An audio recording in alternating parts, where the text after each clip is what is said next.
नमस्कार दोस्तों, आपका स्वागत है मेरे इस YouTube चैनल में। आज मैं आपके सामने एक नई कहानी लेकर आया हूँ। ये एक लोक कथा है और शायद ही आपने इस कहानी को आज तक सुनी होगी या कहीं पढ़ी होगी। चलिए दोस्तों, शुरू करते हैं। कथा का आरंभ तब का है जब बाली किष्किंधा के युवराज हुआ करते थे, राजकुमार हुआ करते थे। उस समय बाली ने ब्रह्मा जी की घोर तपस्या की और उनसे वरदान प्राप्त किया। बाली को ब्रह्मा जी से ये वरदान प्राप्त हुआ कि जो भी उससे युद्ध करने उसके सामने आएगा, उसकी आधी ताकत बाली के शरीर में चली जाएगी और इससे बाली हर युद्ध में अजय रहेगा। सुग्रीव और बाली दोनों ब्रह्मा जी के औरस पुत्र थे, यानी वरदान से प्राप्त हुए पुत्र। और ब्रह्मा जी की कृपा बाली पर सदैव बनी रहती थी। बाली को अपने बल पर बड़ा घमंड था। उसका घमंड तब और भी बढ़ गया जब उसने करीब करीब तीनों लोगों पर विजय पाए हुए रावण से युद्ध किया और रावण को अपनी पूंछ में बांधकर 6 महीने तक घुमाया पूरी दुनिया में। रावण जैसा योद्धा और इतना बुरा हाल। रावण जैसे योद्धा को इस प्रकार हराकर बाली के घमंड का कोई सीमा न रहा।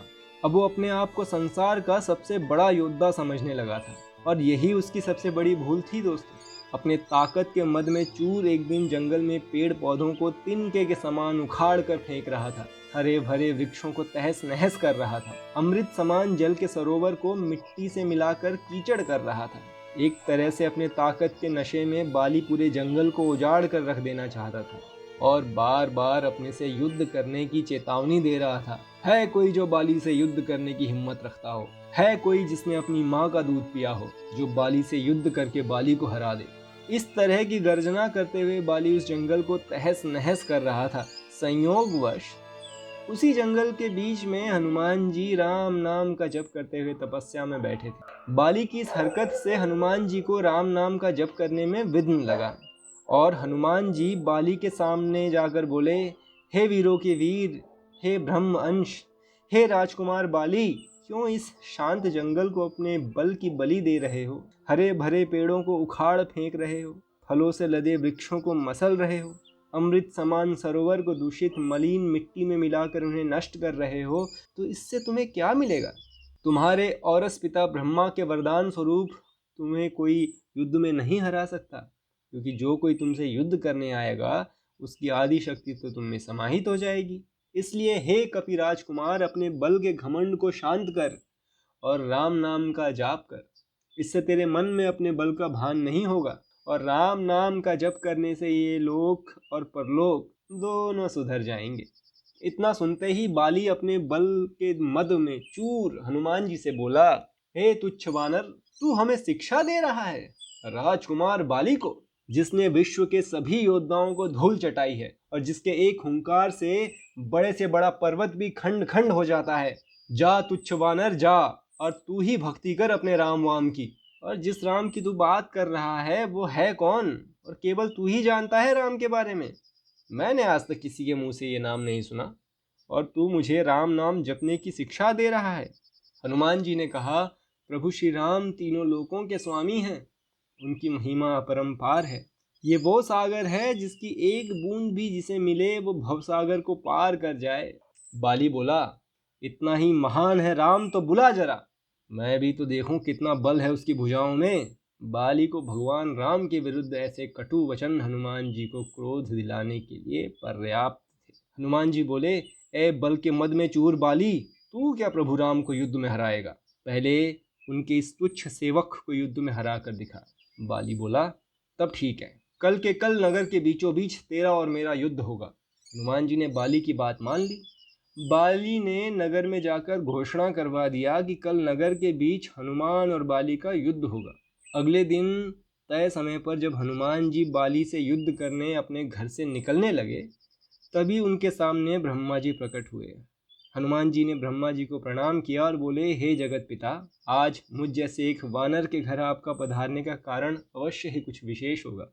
ब्रह्मा जी बोले, हे अंजनी सूत, हे शिवांश, हे पवन पुत्र, हे राम भक्त हनुमान, मेरे पुत्र बाली को उसकी दुर्दंडता के लिए क्षमा कर दो और युद्ध के लिए न जाओ। हनुमान जी ने कहा, हे प्रभु, बाली ने मेरे बारे में कहा होता तो मैं उसे क्षमा कर देता, परंतु उसने मेरे आराध्य श्री राम के बारे में कहा है, जिसे मैं सहन नहीं कर सकता और मुझे युद्ध के लिए चुनौती दिया है, जिसे मुझे स्वीकार करना ही होगा। अन्यथा सारी विश्व में ये बात कही जाएगी कि हनुमान कायर है, जो ललकारने पर युद्ध करने इसलिए नहीं जाता है क्योंकि वो एक बलवान योद्धा उसे ललकार रहा था। तब कुछ सोच कर ब्रह्मा जी ने कहा, ठीक है हनुमान जी, पर आप अपने साथ अपनी समस्त शक्तियों को ना लेकर जाएं, केवल अपने बल का 10वां भाग लेकर ही जाएं। बाकी बल को योग द्वारा अपने आराध्य के चरणों में रख दें। युद्ध से आने के उपरांत फिर से उसे ग्रहण कर लें। हनुमान जी ने ब्रह्मा जी का मान रखते हुए वैसा ही किया और बाली से युद्ध करने घर से निकले।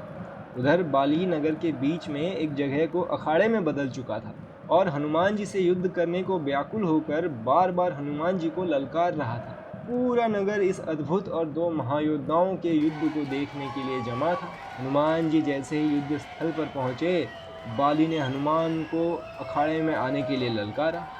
ललकार सुनकर जैसे ही हनुमान जी ने एक पांव अखाड़े में रखा, उनकी आधी शक्ति बाली में चली गई। बाली में जैसे ही हनुमान जी की आधी शक्ति समाई, बाली के शरीर में बदलाव आने लगे। उसके शरीर में ताकत का सैलाब आ गया। बाली का शरीर बल के प्रभाव से फूलने लगा। उसके शरीर से फटकर नसों से खून निकलने लगा। बाली को कुछ समझ नहीं आ रहा था। तभी ब्रह्मा जी बाली के पास प्रकट हुए और बाली को कहा, पुत्र, जितना जल्दी हो सके यहाँ से दूर, अति दूर चले जाओ। बाली को इस समय कुछ समझ नहीं आ रहा था। वो सिर्फ ब्रह्मा जी की बात को सुना और सर पर दौड़ लगा दिया। 100 मील से ज़्यादा दौड़ने के बाद बाली थक कर गिर गया। कुछ देर बाद जब होश आया तो उसने अपने सामने ब्रह्मा जी को देखा और बोला, ये सब क्या है? हनुमान से युद्ध करने से पहले मेरा शरीर का फटने की हद तक फूलना, फिर आपका वहाँ अचानक आना और ये कहना कि यहाँ से जितना दूर हो सके चले जाओ। मुझे कुछ समझ नहीं आया।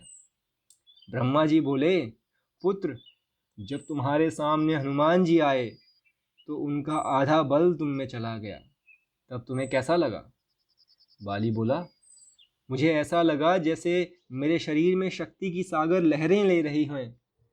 ऐसे लगा जैसे इस समस्त संसार में मेरे तेज का सामना कोई नहीं कर सकता, पर साथ ही साथ ऐसा लग रहा था जैसा मेरा शरीर अभी फट पड़ेगा। ब्रह्मा जी बोले, हे बाली, मैंने हनुमान जी को उनके बल का केवल 10वां भाग ही लेकर तुमसे युद्ध करने को कहा था, पर तुम तो उसके 10वें भाग के आधे बल को भी नहीं संभाल सके।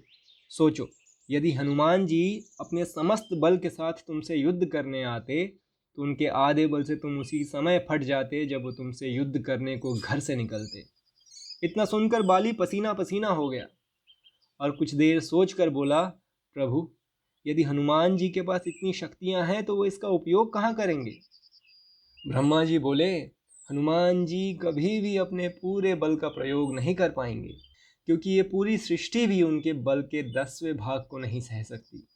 ये सुनकर बाली ने वहीं से हनुमान जी को दंडवत प्रणाम किया और बोला, जो हनुमान जी जिनके पास अथाह बल होते हुए भी शांत और राम भजन गाते रहते हैं, और एक मैं हूँ जो उनके एक बाल के बराबर भी नहीं हूँ और उनको ललकार रहा था, मुझे क्षमा करें। और आत्मग्लानि से भरकर बाली ने राम भगवान का तप किया और अपने मोक्ष का मार्ग प्रशस्त किया। तो बोलो, पवन पुत्र हनुमान की जय। जय श्री राम, जय जय श्री राम। दोस्तों, मुझे पूरी आशा है कि आपको ये कहानी पसंद आई होगी और इसी तरीके से हम और भी कहानियाँ, खूबसूरत कथाएं आपके सामने लाते रहेंगे। यदि आपकी कोई इच्छा है, किसी खास विषय पर कोई वार्तालाप करना चाहते हैं या आप चाहते हैं कि उस पर वीडियो बनाई जाए, तो आप हमसे अवश्य कहें। हम यथाशक्ति प्रयत्न करेंगे कि आपकी इन गुजारिशों को, रिक्वेस्टों को फलीभूत कर सकें। आप सभी का बहुत बहुत धन्यवाद। यदि आपको कहानी अच्छी लगी तो मेरी आप सबसे निवेदन है कि इस चैनल को लाइक करें, सब्सक्राइब करें और इस कहानी को जितना हो सके जन जन तक पहुंचाइए और पुण्य के भागी बने। जय श्री राम, जय हनुमान।